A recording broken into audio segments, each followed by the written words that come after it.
Stocks and ethical investments में आप सभी का स्वागत है। मैनकाइंड फार्मा लिमिटेड इस कंपनी ने अपने Q1 के रिजल्ट्स को डिक्लेयर किए हैं, जिसको हम डिटेल में एनालाइज करेंगे इस वीडियो में। और हम देख सकते हैं कि ईयर ऑन ईयर बेसिस में नेट प्रॉफिट में 18% का फॉल दिखाई देता है। तो चलिए इस रिजल्ट को कंपेयर करते हैं इसके एक्सपेक्टेशन के डेटा के साथ में और देखते हैं कि इस रिजल्ट ने एक्सपेक्टेशन को बीट किया है या मिस। तो चलिए शुरू करते हैं। इस कंपनी का बिजनेस शरिया कंप्लायंट है और एक्सपेक्टेशन का डेटा आपके सामने है। तो हम देख सकते हैं कि सेल्स में एक्सपेक्टेशन है 3605 करोड़ की और नेट प्रॉफिट में एक्सपेक्टेशन है 446 करोड़ की। तो चलिए इसको कंपेयर करते हैं इसके एक्चुअल रिजल्ट से। हम देख सकते हैं कि ईयर ऑन ईयर बेसिस में रिजल्ट में 24% का जंप है सेल्स में। कंपनी ने डिक्लेयर किए हैं 3570 करोड़ के सेल्स, जो कि इसके एस्टिमेशन का जो डेटा है उससे स्लाइटली मिस होते दिखाई देते हैं। हम नेट प्रॉफिट की बात करें तो ईयर ऑन ईयर बेसिस में 18% का फॉल है। कंपनी डिक्लेयर किए 445 करोड़ के नेट प्रॉफिट, जो कि इनलाइन दिखाई देते हैं इसके एस्टिमेशन के डेटा के हिसाब से। और इस कंपनी के जो रिजल्ट्स है वो मार्केट क्लोज होने के बाद आए हैं। ओके, तो इसका एक्चुअल रिएक्शन जो है हमको कल ही पता चलेगा। इसके अलावा इसके इंपॉर्टेंट न्यूज़ की बात करें दोस्तों, तो हम देख सकते हैं कि कंपनी जो है वो प्लान कर रही है to raise a short term fund around 10 billion rupees का टू बाय और to using for the financial instruments. इसके अलावा हम देख सकते हैं कि कंपनी को अप्रूवल मिल चुका है for buying the women health care branded generic medicines. और कंपनी ने फुल्ली ओन सब्सिडरी इस्टेब्लिश कर दी है इन श्रीलंका। ये न्यूज़ थोड़ी पुरानी है, लास्ट वीक की है ये न्यूज़। और हम इस कंपनी के स्टॉक्स के वॉल्यूम का डेटा देखें तो हम देख सकते हैं कि लास्ट 30 डेज़ का एवरेज डेटा देखा जाए तो उसमें 48% जो है वो डिलीवरी में बाइंग हुई है। और हम इस कंपनी के स्टॉक्स के रिटर्न्स की बात करें दोस्तों, तो हम देखते हैं कि लास्ट 1 ईयर में 26% के पॉजिटिव रिटर्न्स है।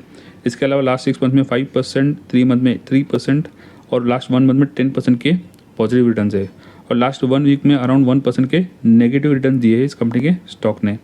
हम इस कंपनी के फंडामेंटल्स को देखें दोस्तों, तो हम देख सकते हैं कि एक लार्ज कैप कंपनी है जिसका market cap near about 1,05,363 crore का है। और हम देख सकते हैं कि इसका पी रेशियो तकरीबन 52 के करीब पर है। इस कंपनी का स्टॉक अपने 52 वीक के एक मीडियन रेंज पर ट्रेड करता हुआ दिखाई देता है।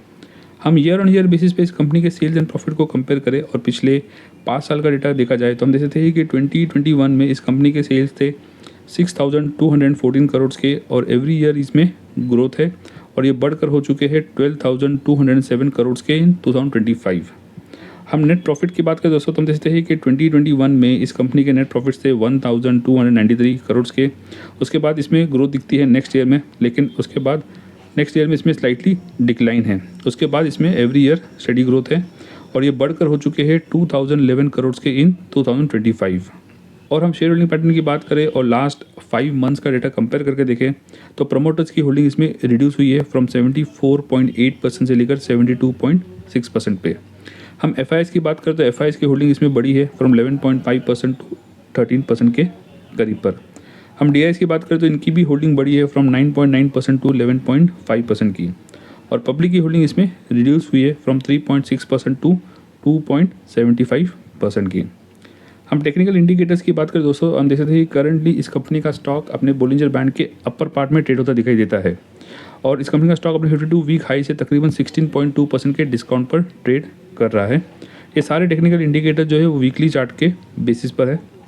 हम RSI इंडिकेटर की बात करें दोस्तों तो ये है 53, जो कि हम कह सकते हैं कि न्यूट्रल है। और हम MACD चार्ट की बात करें तो करंटली इस कंपनी का स्टॉक एक बुलिश ट्रेंड में ट्रेड करता हुआ दिखाई देता है। तो हम ओवरऑल इस कंपनी की बात करें दोस्तों तो हम देख सकते हैं कि एक लार्ज कैप कंपनी है and year on year basis में इसमें स्टडी ग्रोथ है both in sales and profit.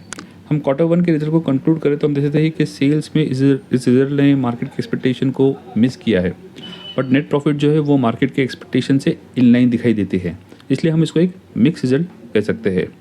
और इस कंपनी के जो रिजल्ट है वो मार्केट क्लोज होने के बाद आए हैं, तो इसका रिएक्शन जो है हमको कल ही पता चलेगा। तो आपको क्या लगता है इस रिजल्ट के बाद इस कंपनी के स्टॉक में बाइंग होगी या करेक्शन होगा? कमेंट सेक्शन में ज़रूर लिखना। तो इस वीडियो में इतना ही दोस्तों। अगर कंटेंट पसंद आए तो लाइक, शेयर और सब्सक्राइब करना ना भूलें। मिलते हैं अगले वीडियो में एक न्यू इंटरेस्टिंग टॉपिक के साथ। Thank you.